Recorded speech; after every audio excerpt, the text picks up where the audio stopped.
style. There is, must agree with me, undoubtedly the thinnest, really thin, and the most exquisite laptop in the world. And I must say it's also the lightest.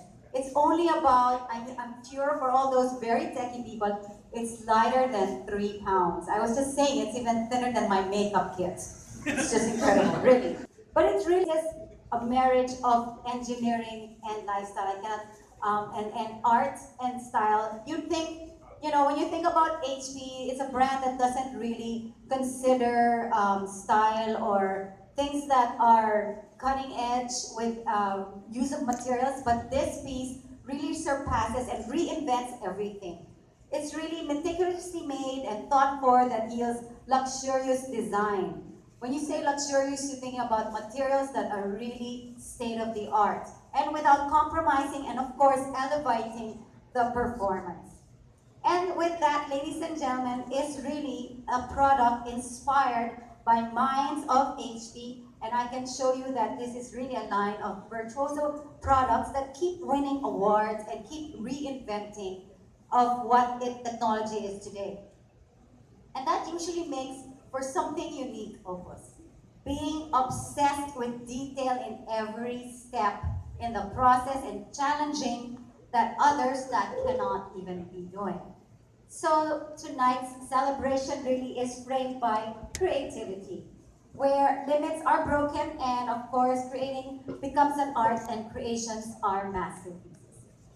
Okay, so I'm going to announce, not I'm going to introduce, the man here behind, he's going to give so much inspiration. He is honored and called up here on stage, and he really embodies the mindset of what it is to have technology and art in one piece. He's really just world-renowned and putting the Philippines in the designer map of the world. He has really outstanding pieces that have been purchased by world celebrities and other, he even had pieces in the APEC. So, it's no surprise that his designs keep on inspiring and really making a footprint in the Philippines and making it in the world.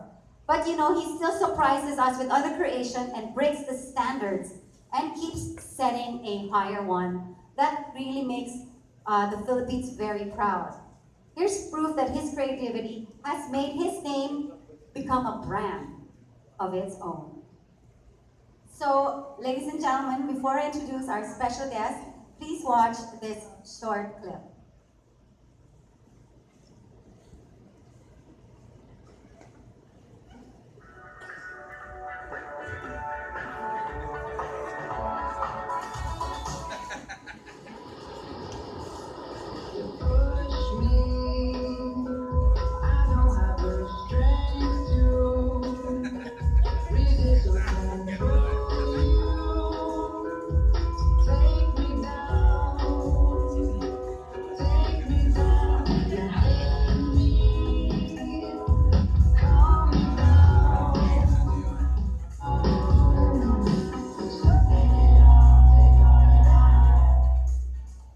When I first came out here, I had a dream of an easy life. Nice spread.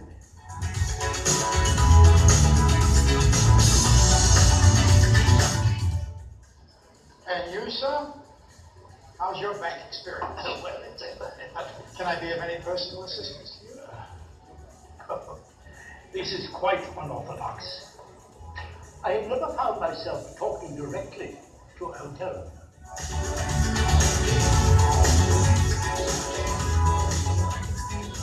I think that deserves a round of applause. Oh my goodness. And to think his furnitures last longer. I mean, that Maroon 5, he's not anymore with that Victoria's Secret model, I think.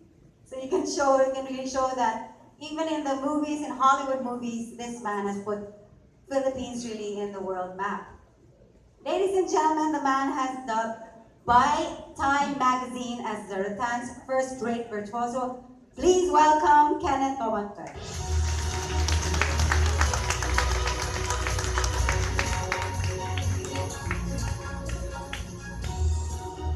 Good Good afternoon, everyone, and thank you very much to HP for inviting me. Like HP, I also we share the same culture of excellence and innovation. So let me share with you a bit about how I started and how I built a brand, and hoping that I can also show you how creativity can be powerful tools, not only in our businesses, but also our personal lives. So I grew up in Cebu. This is me before I had hair. You know? And my mother was a furniture designer who built the furniture in the back of our house. So I grew up with all the craftsmen and all the artisans who were making the furniture. So I built my own toys when I was small. I've always enjoyed making things. And when it was time to pick a course, I wanted my childhood to go on forever. So I wanted to take up design. But my father said there was no money in design, so he forced me to take up business. So I went to UP Diliman and I took up business. And in the middle of an accounting class, I said, this wasn't for me. So I applied to the fine arts program and I didn't make it because I couldn't draw well enough. A few years ago, the same school invited me to be their commencement speaker. So that was my best revenge. So I went to New York. I took off a year. So I started very late actually. I took off a year, I learned how to draw, and I got into the Pratt Institute in New York where I learned about the beauty of form and how form can change our lives. And so I went back to Cebu and I was trying to create new designs when I saw this tree that I grew up with. And I was trying to break through and find inspiration. I saw how this tree looked so beautiful that day because when you look through a tree, there's a composition of the trunk and the branches. And as you move closer, different patterns begin to emerge. And when you go even closer, the leaves themselves create beautiful patterns. And so I wanted to make furniture like that, inspired by nature. So my first collection, about 15 years ago, was Yin and Yang. It's a very, very basic skeletal frame made out of steel, which I then wrapped with rattan skin and made a structure like this. And this was my first design in 1998. And this was a breakthrough design. It was very different because most of the pieces there were always closed. This was very open, very transparent. And when you put it on a balcony like this, it allows the light to come through. It doesn't block the view. And this is the Yin and Yang now in Greece. And this is the bed that forms part of that collection. And so I began to be inspired by so many things around us that I grew up with, like baskets. So my second collection was inspired by a basket. It's called Balu. Okay? It's like sitting in a giant basket made out of steel, rattan, and here it is. And as you can see, because it's transparent, it's very open, the interior has to be as beautiful as the exterior. So the rattan is tied down by abaca wire on a very light frame of steel. And in my designs, every part is there for a purpose. There's nothing decorative about it. Everything contributes to the overall structure and beauty. Inspired by our culture, I live in Cebu, by fishing. My next collection is called the Amaya Dining Table. And it's made out of abaca and steel. And the press likened it to like trapping a hurricane in a cylinder. And this is the Amaya with the dimple chairs. They're called dimple because the little holes there, they're like cheeks, you know, but actually they stack. So the back legs go inside those little holes at the back.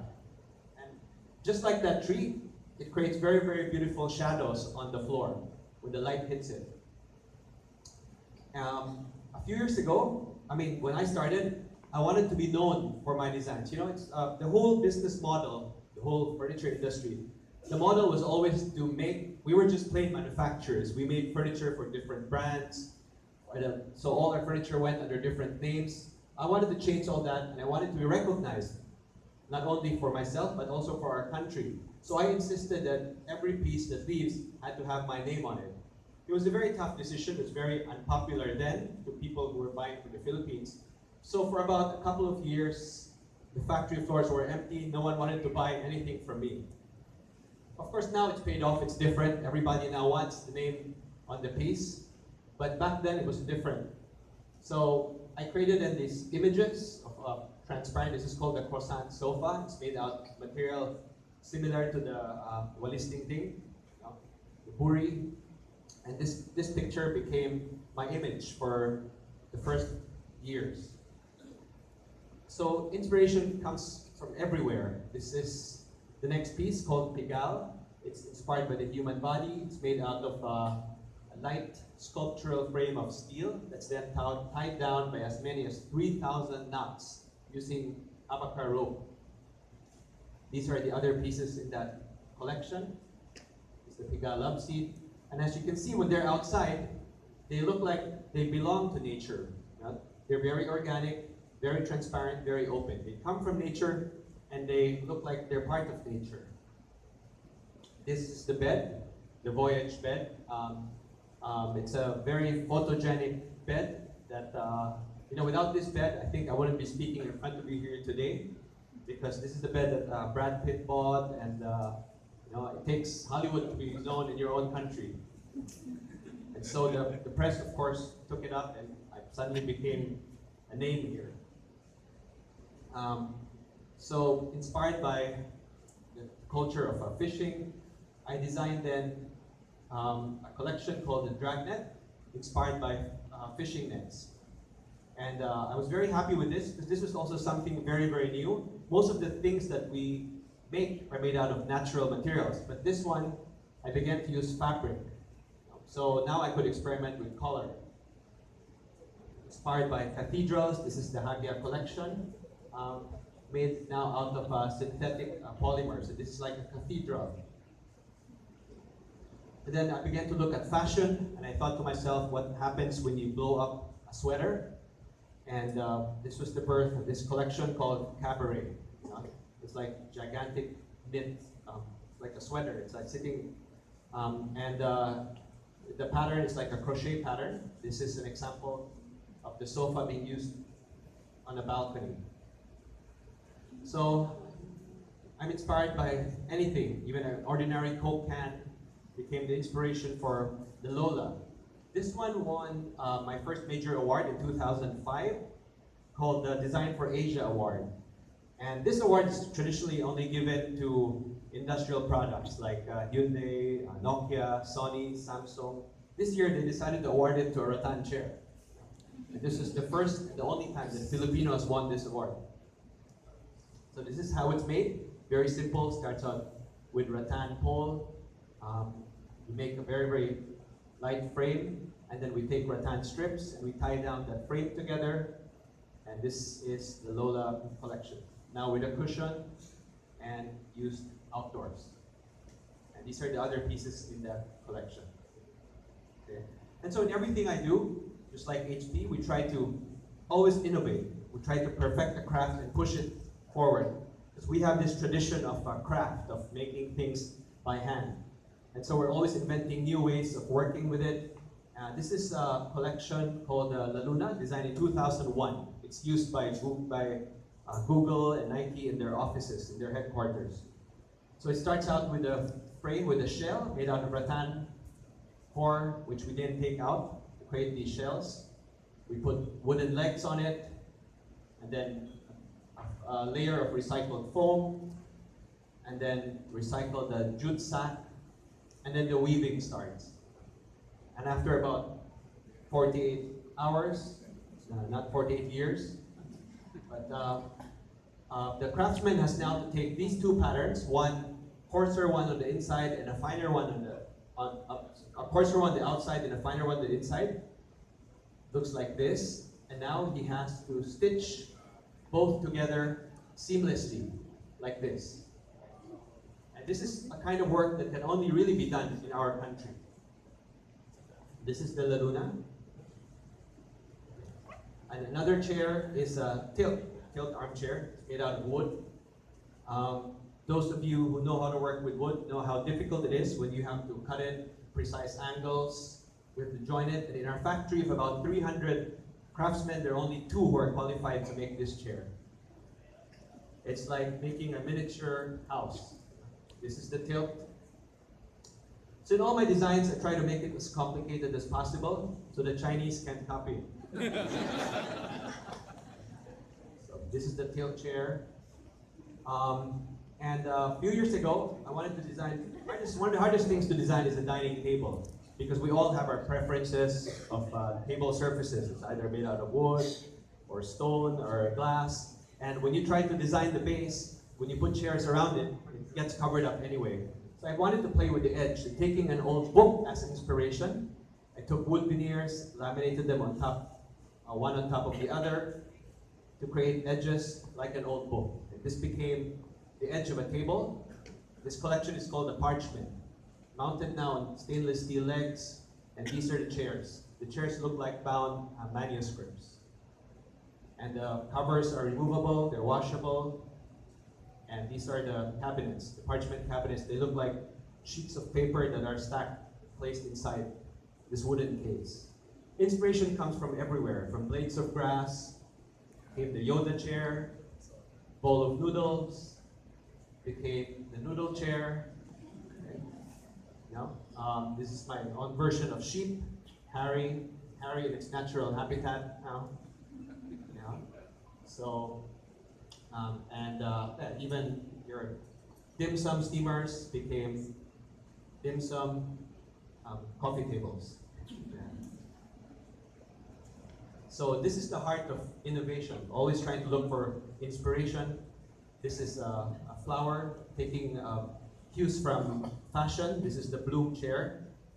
And so when people buy furniture from the Philippines, they always buy something that's woven, something that's handmade, but never something like this, like an upholstered, product. This was like making a gown. And this was very, very new for us because all our craftsmen were trained to work with, wood, rattan, and we had to open up a whole new division. Just people who was learning to sew. And in fact, it was so difficult that only guys could do this kind of work because it takes a lot of strength to pull this together. It's really like making gowns. And so this is the Bloom collection. This is the leaf, And so we were always redefining what Filipino furniture was by making all these different collections that people never expected. So inspired by Ferris wheels. This is the collection called the Papillon. It's like it's like a hammock, very comfortable. This is the Sydney Opera House, for dogs. And a few years ago, I wanted to exhibit in this exhibition. The Milan exhibition is the most prestigious in the world.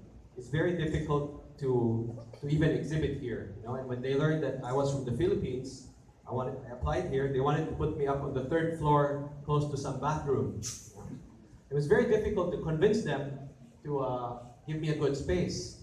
So I asked them. I said, if I presented something that's really different, like a car made out of bamboo, would you give me a better space? They said, yeah, okay. So I had only a few months to work with this. I started to design shells, trying to make really a car made out of bamboo and carbon fiber, and I did it. This was the prototype which we sent to Milan, and they put me right in front of the building when you come in. And this paved the way. This is called the Phoenix. This paved the way for the Philippine for us and for other Filipino companies. And up till today, we still exhibit in Milan. We get fairly good space there. This is the Phoenix. This was just a fun project that got a lot of coverage actually, and a lot of books. This is the team that built it. So this is again the design is always out of the box, very different, and even became a cover of a very important book called Post Petroleum Design, which was just published a few months ago, published in New York. It was an ad for one of the biggest banks in Belgium called "Tomorrow is What We Make It." And this is one of the ads.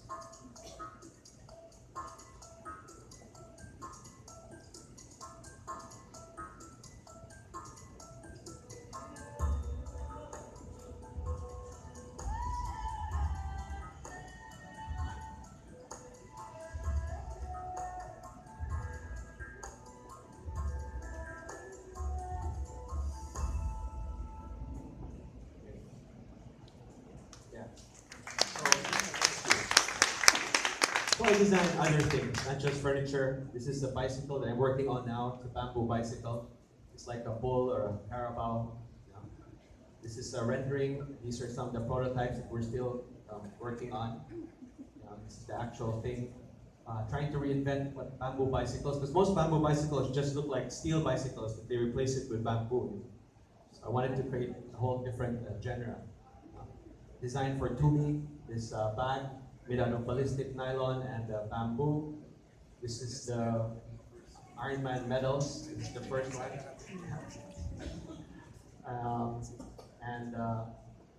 Yeah, this is another tricycle called the Eclipse. This is a luxury tricycle. It has cup holders, GPS, and yeah, this is the trike. See, it has covers actually for the sides, and this is the tricycle in Paris. So, yeah, so these are just in closing. There's some of the projects that we do around the world. This is the Nobu in Las Vegas. This is the Trump. Yeah, Trump. I know that's a bad name today. This is Trump Club, and this is the Four Seasons in Dubai. You know, this is a hotel in Switzerland, and so this is in Portugal, one of the winners in design hotels. This is in Greece. Just showing you a few of the more than 100 projects. You know? So we bring the Philippines everywhere in all these properties. This one is a hotel in Costa Rica. And these are some of the shows which we show around the world. You know? In many of these shows, we're the only Filipino company, always waving the Filipino flag. You know? This is Paris. And of course, in closing, this is my design for the APEC, the last APEC. This was the leaders' table.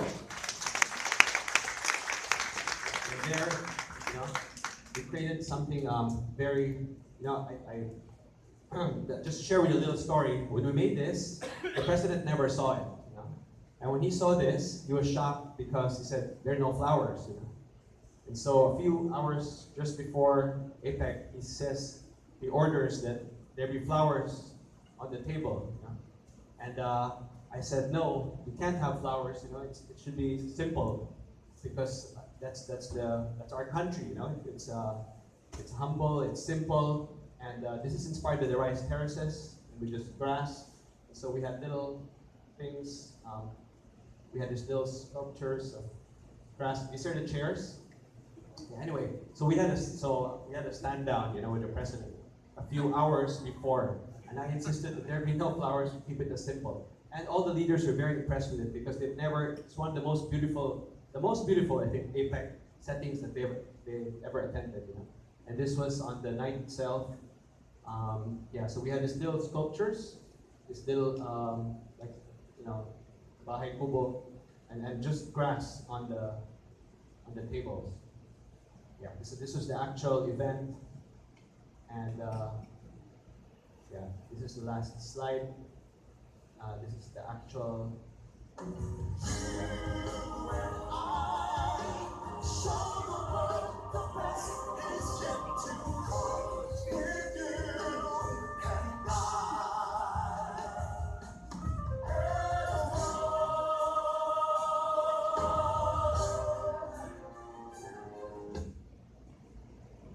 So yeah, that's the end of my presentation. And thank you so much again. And I hope I was able to show you how HP and our brands, how we've always believed in that culture of innovation, of excellence, of always thinking out of the box in everything that we do. Thank you. Thank you very much. Another round of applause for Mr. Kenneth Government. Wow. I love you even more.